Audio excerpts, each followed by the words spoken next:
నమస్కారం ఫ్రెండ్స్. నేటి ప్రపంచంలో మైనర్స్ ఎవరు, మేజర్ అని ఎవరిని అంటారు? మనము మన దృష్టితో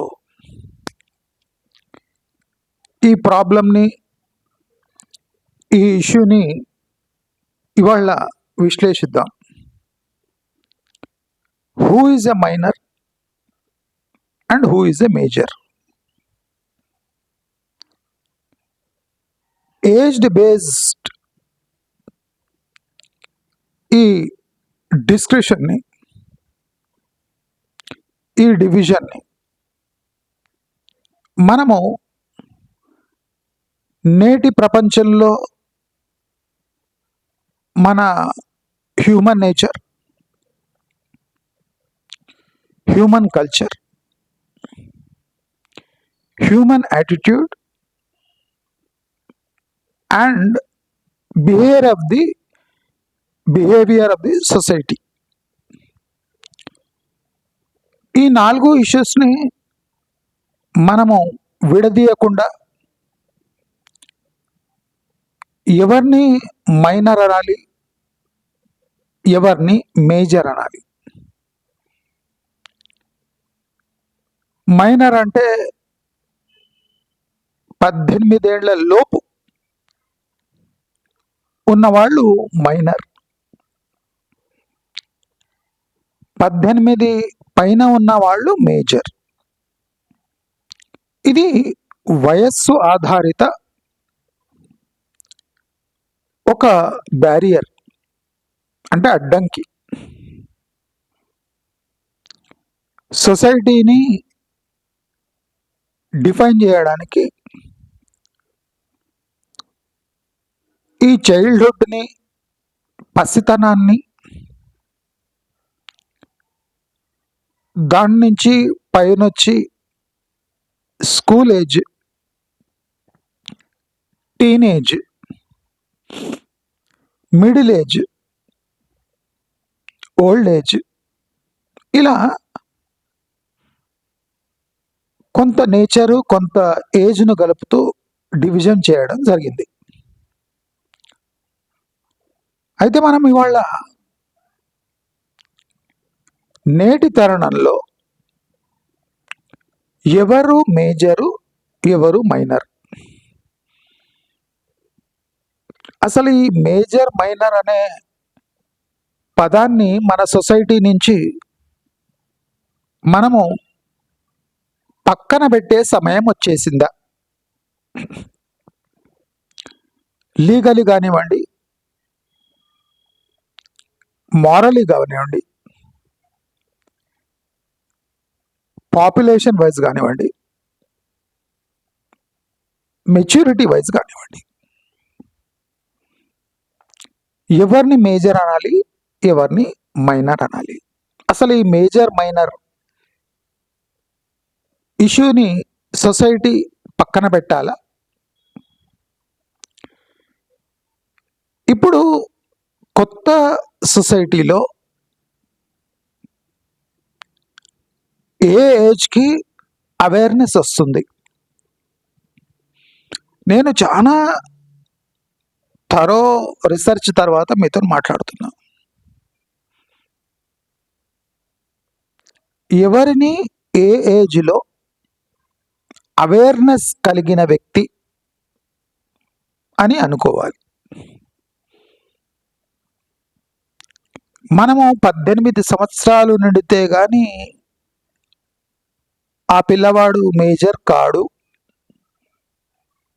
18 సంవత్సరాల తర్వాత తన గురించి తాను నిర్ణయం తీసుకోగలడు అని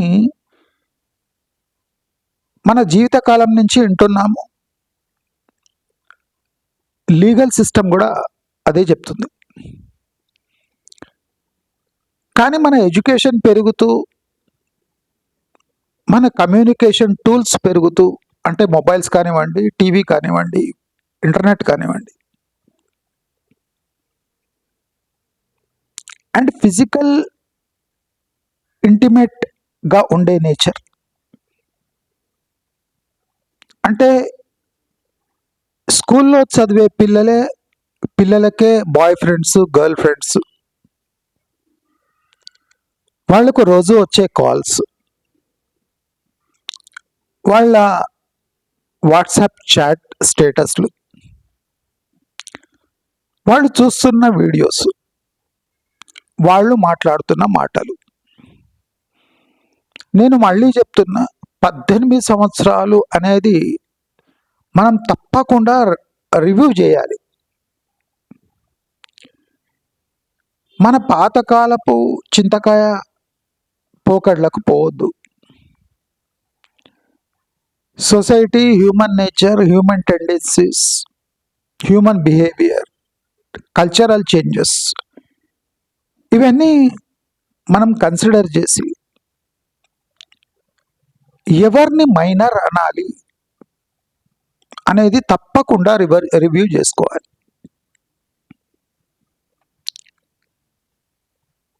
మనం చూస్తుంటే చాలా ఎంగేజ్లో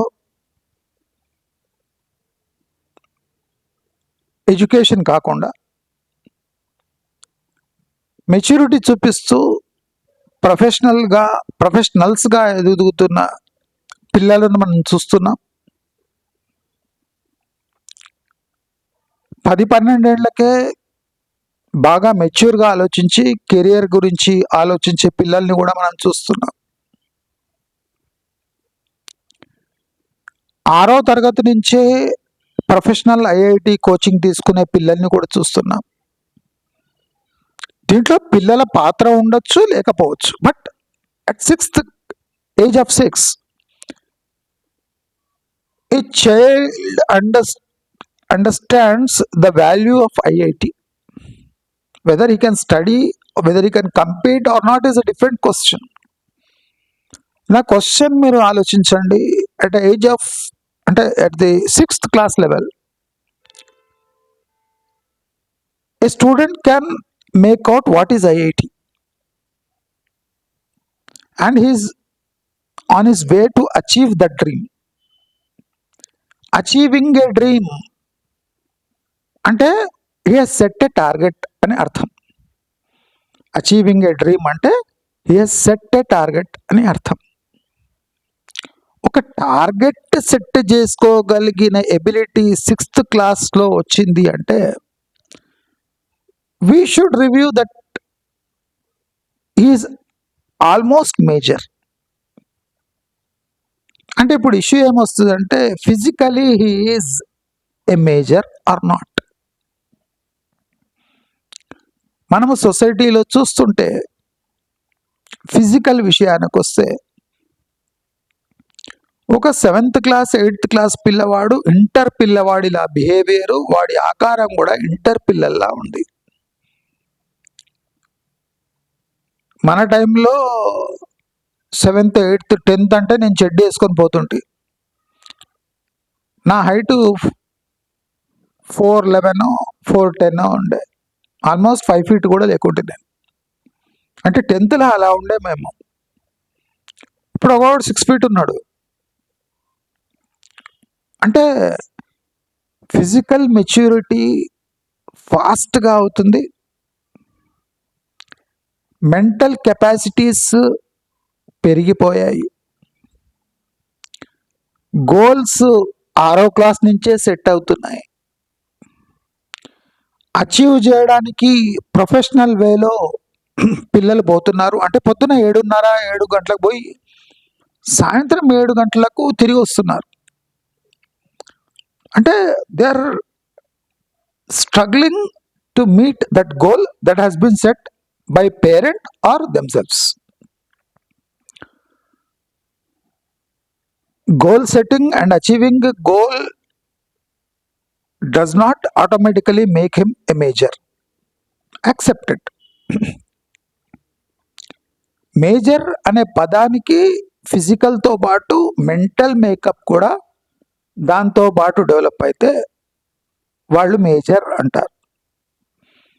కానీ 12 ఏళ్ళు 14 ఏళ్ళు అంటే ఆల్మోస్ట్ 10 ఇయర్స్ రీచ్ అయితానే పిల్లలు ఆల్మోస్ట్ మన టైంలో మేజర్ చేసే పనులు చేస్తున్నారు.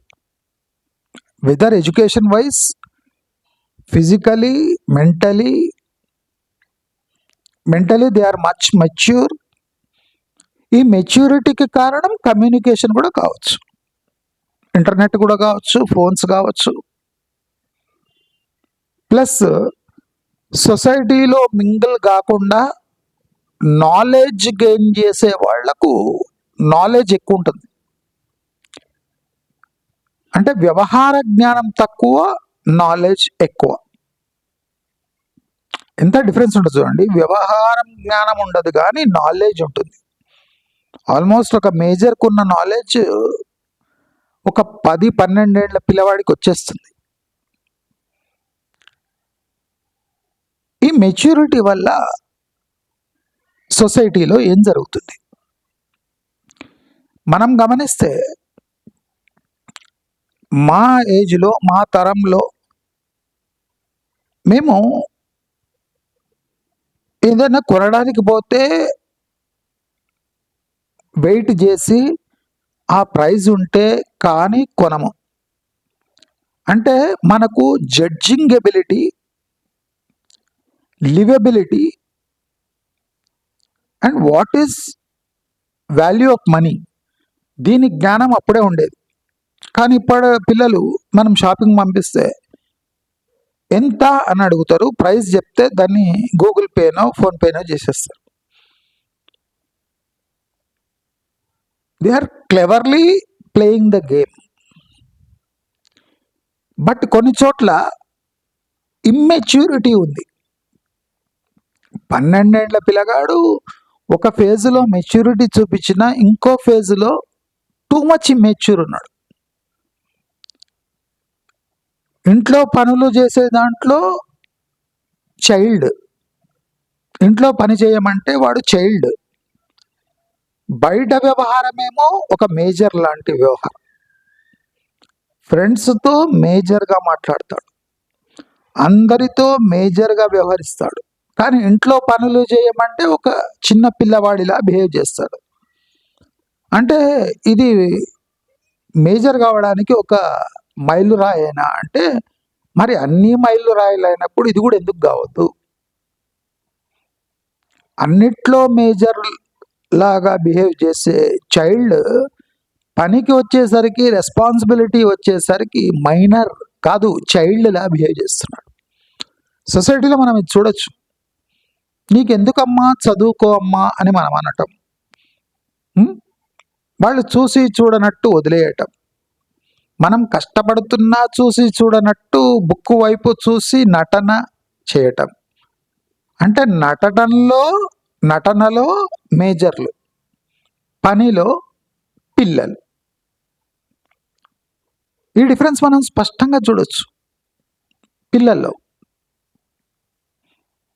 అంటే యంగ్ ఏజ్లో మెజారిటీ స్టేటస్ ఇవ్వచ్చు అనే ఫేజ్కు పోయి ఒక పాయింట్ దగ్గర వీళ్ళు ఆగిపోతున్నారు. ఎక్కడ అంటే టేకింగ్ అప్ రెస్పాన్సిబిలిటీస్ ఇస్తే వాళ్ళు సడన్గా చైల్డిష్గా తయారవుతున్నారు. రెస్పాన్సిబిలిటీస్ ఇవ్వకుంటే పిల్లలు మేజర్గా మాట్లాడుతున్నారు. అంటే మేజర్ మాట్లాడినట్టు మాట్లాడుతున్నారు. ఎవరు మేజర్ స్టేట్ అంటే 18 ఇయర్స్ అబోవ్ లాగా మాట్లాడతారు. మాటల్లో 18 ఇయర్స్ అబోవ్, చేతలు రెస్పాన్సిబిలిటీస్ వచ్చేటప్పటికి ఒక 5-6 ఏళ్ల పిల్లవాడు ఎలా బిహేవ్ చేస్తాడో అలా చేస్తూ ఉన్నారు. అది సొసైటీ భరించడం అలవాటు చేసుకుంటుంది. దీనికి ముఖ్య కారణం తల్లుల పెంపకం. పిల్లవాడు మెజారిటీ అంటే మేజర్ లాగా మాట్లాడుతున్నాడు అంటే తల్లి పాత్ర ఉండటం లేదు. చైల్డిష్గా ఉంటున్నాడు అంటే తల్లి పాత్ర ఉంటుంది. ఎంత విచిత్రం చూడండి. అదే మదర్ పట్టించుకోకుంటే వాడు మేజర్ అయిపోతున్నాడు, ఆమె మేజర్ అవుతుంది. పట్టించుకుంటే పిల్లవాడు చైల్డ్ లాగా బిహేవ్ చేస్తున్నాడు. ఎందుకంటే మదర్స్ చదువుకో నాన్న నీకు కష్టం వద్దు, నువ్వు చదువుకో చాలు, నీకు స్కూల్ టైం అవుతుంది, బూట్ పాలిష్ నేనే చేస్తాను, టిఫిన్ నేనే సర్దుతాను, వాటర్ బాటిల్ నేనే నింపుతాను. అంటే తల్లి ఒకవైపు తాను చేసుకోగలిగిన పని కూడా చేస్తుంది. ఏమంటే ముడ్డి ఒకటి గడుగుతలేదు, బ్రష్ పెట్టి లోపల తోమతలేదు తప్ప తల్లులు అన్ని సేవలు చేస్తున్నారు. తల్లులు వంట వచ్చేసరికి బయట నుంచి తెప్పిస్తారు, ప్రేమ మొత్తం అలక వస్తుంది. కానీ వంట అనే థీమ్ వచ్చేసరికి స్విగ్గీ, జొమాటో, బయట నుంచి ఇడ్లీలు, బయట నుంచి చైనీస్, బయట నుంచి బ్రెడ్ ముక్కలు. అంటే రెస్పాన్సిబిలిటీ వచ్చేసరికి ఒక మదర్ ఫెయిల్ అవుతుంది. ఫెయిల్ అయ్యి దీన్నే ఒక నార్మల్ సిచ్యువేషన్ అని చూపిస్తుంది. అంటే she showing to a child that she cares but cannot put an effort to cook something for them. ఇక్కడ ఏమవుతుందంటే మదర్ వాల్యూ అనేది పడిపోతుంది. ఇప్పుడు పిల్లవాడు స్విగ్గీ, జొమాటో ఆర్డర్లు యథేచ్ఛగా ప్లేస్ చేయగలడు, ఆన్లైన్ డబ్బు ట్రాన్స్ఫర్ చేయగలడు. అంటే ఎంత మేజర్స్ చేసే పనులు చేస్తాడు. ఎందుకు చేయగలుగుతున్నాడంటే తల్లి పెంపకం అలా తయారైంది. తల్లి ఒక చోట అతి జాగ్రత్తగా ఉండి టిఫిన్లు సర్ది, స్నానాలు పోసి, ఒక్క పిన్ని ఇక్కడి నుంచి అక్కడ పెట్టకుండా మెయింటైన్ చేసి, ఒక చోట ప్యాంపరింగ్ జరుగుతుంటే ఇంకో చోట వంట చేయటం వల్ల అమ్మ యొక్క ప్రాముఖ్యత తగ్గిపోయి వాళ్ళు ప్రాక్టికల్ సొసైటీలో మేజర్స్లా బతుకుతున్నారు. అంటే హోటల్లో తినడం, బయట తిరగడం, చాలా అడ్వాన్స్ ఉన్నారు పిల్లలు, మనకు ఊహకు కూడా అందరు. మరి ఈ మేజర్ బిహేవియర్ అంటే దానికి కారణం మనం కాదా? ఈ చైల్డిష్ బిహేవియర్ కూడా మనమే కారణం కాదా? ఒకసారి ఆలోచిద్దాం. మరి ఈ మేజర్ అని ఎవరిని అంటాము అంటే 18 ఏళ్ళు దాటి పోయిన వాళ్ళను మేజర్ అంటాం. కరెక్టా? అయితే ఇది కూడా రివ్యూ చేసుకోవాల్సిందే. కొత్త వరల్డ్లో, న్యూ వరల్డ్ ఆర్డర్లో 18 ఏళ్ళు దాటితే వాళ్ళు కరెక్ట్ డిసిషన్ తీసుకోగలరా? తీసుకుంటున్నారా? 18 ఏళ్ళు దాటి 22 ఏళ్ళ లోపున్న వాళ్ళు పెళ్ళిళ్ళు చేసుకొని సెటిల్ అయ్యేంత సమర్థుల? ఈ 18 నుంచి 22 ఏళ్ల మధ్యలో ఉన్న వాళ్ళు ఆత్మహత్యలు ఎందుకు చేసుకుంటున్నారు? ట్రైన్ల కింద ఎందుకు పడుతున్నారు? పెస్టిసైడ్స్ ఎందుకు తాగుతున్నారు? బావిలో ఎందుకు దుంకుతున్నారు? చెరువులో ఎందుకు దుంకి ఆత్మహత్యలు చేసుకుంటున్నారు? అంటే 18 ఏళ్ళు దాటితే ప్రేమ, త్యాగము ఇవన్నీ వాళ్ళకు తెలిసిపోయినాయా? 18 to 22 ఇయర్స్ మధ్యలో జనాలకు లైఫ్ వాల్యూ తెలియదా? తెలుసా? తెలిస్తే ఆత్మహత్య ఎందుకు చేసుకుంటున్నారు? ఎందుకు చేసుకుంటున్నారు? అంటే 18 అంటే మేజర్ కదా, they can think about themselves అని మన సొసైటీ ఊహిస్తుంది కదా. మరి 18 to 22 మధ్యలో పెళ్ళిళ్ళు ఏంటి, పారిపోవటాలు ఏంటి? 18 to 22 విడిచిపెట్టండి, స్కూల్ పిల్లలు కూడా పారిపోతున్నారు, వాళ్ళకు కూడా లవ్ అట. ఆత్మహత్యలు కూడా ఇద్దరిద్దరు girl friends, 8th class 9th class పిల్లలకి 2 గర్ల్ ఫ్రెండ్స్, 2 వాడు 3 ఆత్మహత్య చేసుకున్నారు. అంటే మెచ్యూరిటీ లెవెల్స్ ఎక్కడ స్టార్ట్ అవుతున్నాయి, ఎక్కడ ఎండ్ అవుతున్నాయి?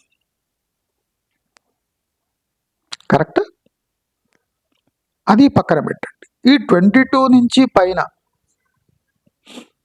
ఎంతమంది తమ లైఫ్లో కరెక్ట్ డిసిషన్ తీసుకుంటున్నారు?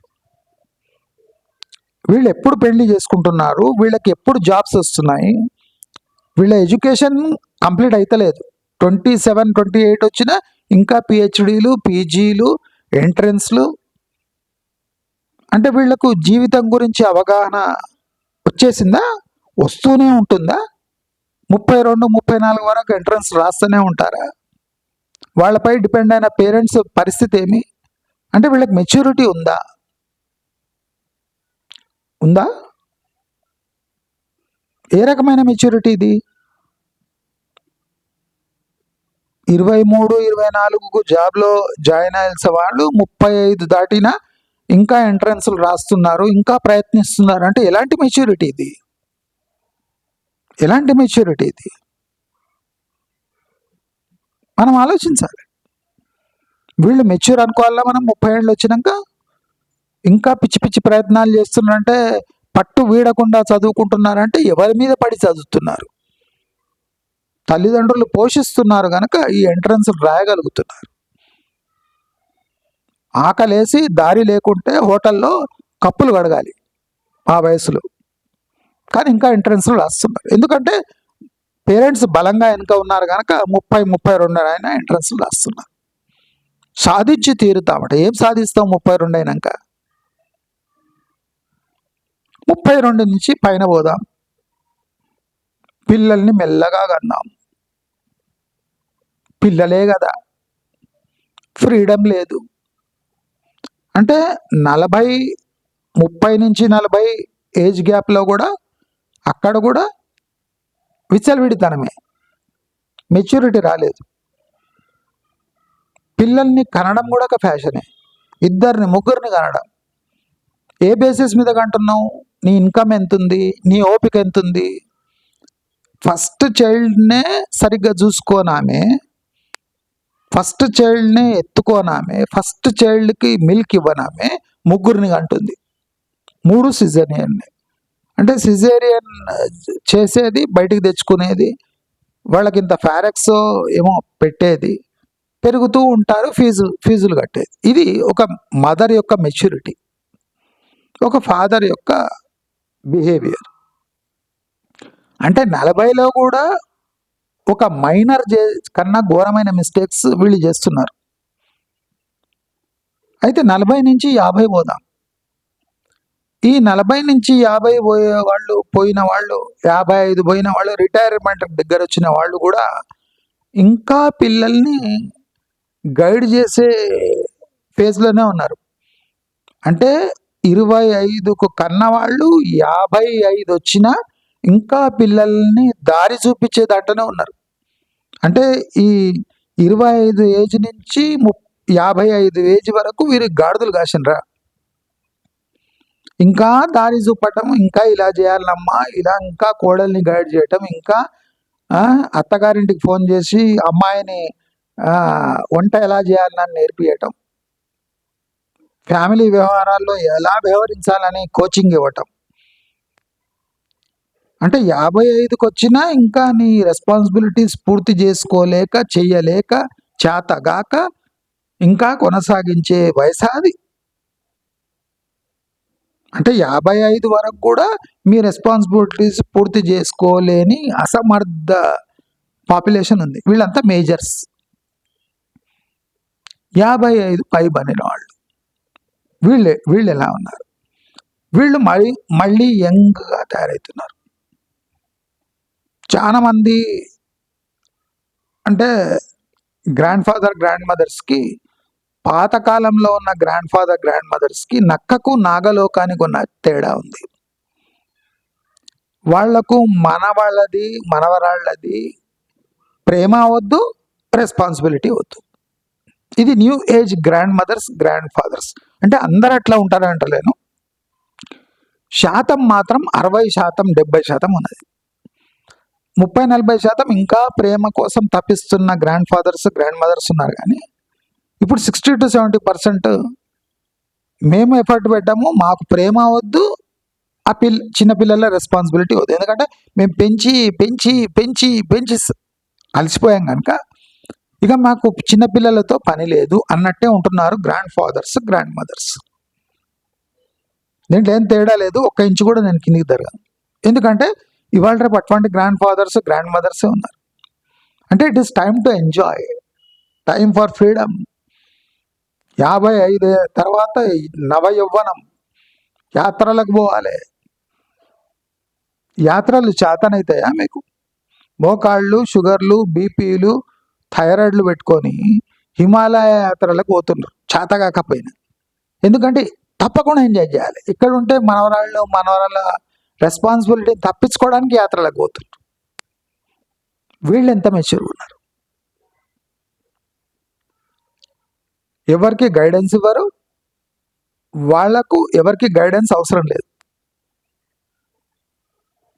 అంటే ఇప్పటి రేపు ఏమైపోయిందంటే పెన్షన్స్ అవి వచ్చే రావడం కారణంగా అందరూ ఫైనాన్షియల్ ఇండిపెండెంట్ ఉన్నారు. అంటే పిల్లలపై డిపెండెన్సీ లేదు. కాబట్టి ఎవరిది ఇష్టం వచ్చినట్టు వాళ్ళు ఉండొచ్చు. ముసలిలో కూడా అనవసరంగా యాత్రలకు పోయేది. ఎందుకంటే ఈ కోడల్ని వీళ్ళని తప్పించుకోవడానికి, మనవరాలను తప్పించుకోవడానికి, మనవాళ్ళని తప్పించుకోవడానికి, కోడలతోని ఇది తప్పించుకోవడానికి యాత్రలకు పోయేది. యాత్రలో భక్తి ఏమైనా ఉందా అంటే ఇవాళ రేపు ముసలి వాళ్ళకి భక్తే లేదు. అంటే అట్లా చూపించుకుంటారు. ఎందుకంటే ఏజ్ వచ్చింది భక్తి లేదు అంటే ఇన్సల్ట్ కదా. భక్తి వచ్చినట్టు బిహేవియర్, కానీ ప్రాక్టికలీ భక్తే లేదు. అంటే భక్తి అటువంటి మెచ్యూరిటీ రాలేదు ఇంకా. అది ఎప్పుడు వస్తుందో తెలియదు. ఇంకా యాత్రలపై మోసు, గుర్రాలపై కూర్చోవాలి, మంచు పర్వతాలు చూడాలి, తప్పులేదు, నేను లేదంటలేను.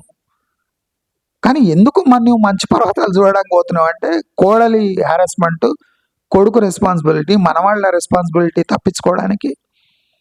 లాస్ట్కు మనం ఎంజాయ్ చేయొద్దా మన డబ్బులతో అనే కసితోని మీరు ఎంజాయ్ చేయడానికి పోతున్నారు. కానీ ప్రాక్టికలీ మీకు ఎంజాయ్ చేయడానికి అక్కడ ఫిజికల్ ఎబిలిటీ చాలా తక్కువ ఉంది. గంపెడు మందులు పెట్టుకొని యాత్రలకు పోవడంలో అర్థం లేదు. అంటే ఇక్కడ కూడా మెచ్యూరిటీ తగ్గుతుంది.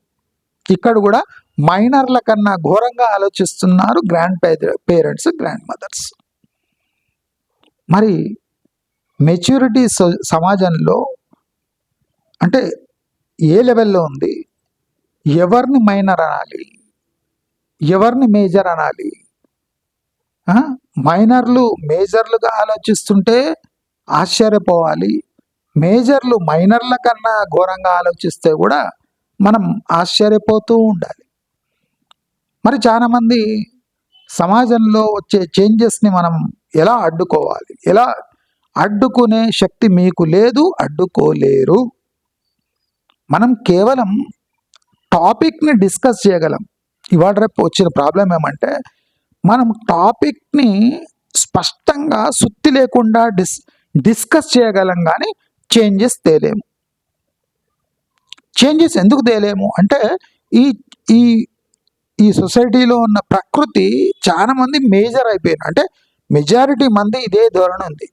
మీరు ఒక్కరిద్దరు కలిసి ఈ సమాజాన్ని మార్చలేరు. నేను అందుకోసం ప్రతిదానికి సొల్యూషన్ ఉండదండి. సొల్యూషన్ లేకుండా కొన్ని దానిని ఈడ్చుకోపోవాలి. అంటే పోయి బాయిలో దూకుతుంటే దూకనివ్వాలి. దానికి సొల్యూషన్ ఇవ్వద్దండి.